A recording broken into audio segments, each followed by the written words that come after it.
ধোসা বানাবো তো 1 কাপ সুজি, 2 টেবিল চামচ আটা, চিনি, নুন নিয়ে পেস্ট করে দিয়েছি এবং তারপর দিয়ে দিচ্ছি দই এবং একটু জল।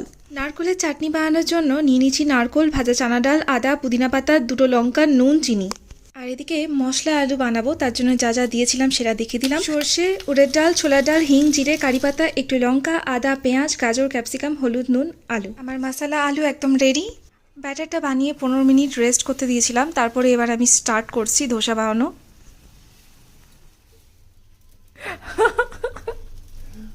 প্লেট নিয়ে দাঁড়িয়ে এত সকাল সকাল অফিস টাইমের মধ্যে এটা বানানো অনেকটাই কষ্টসাধ্য, বাট একটু তাড়াতাড়ি যদি তৈরি করতে শুরু করো তাহলে হয়তো কমপ্লিট করে দিতে পারো। তো চলো আমি এবার নিজের জন্য ধোসা বানিয়ে নিচ্ছি, ওকে খাইয়ে পাঠিয়ে দিয়েছি। আর এইদিকে দেখো কতটা ক্রাঞ্চি হয়েছে, আমি তোমাদেরকে দেখালাম। আজকের মতো আমার ব্রেকফাস্ট এদিকে রেডি হয়ে গেছে। আর আমি একটু এক্সট্রা মশলা নিয়ে নিয়েছি, এটা বাড়িতে বানানোর একটা সুবিধা। আজকের ভিডিওটা এতটাই, তোমরা তৈরি করলে অবশ্যই আমাকে জানিও কেমন হয়েছিল।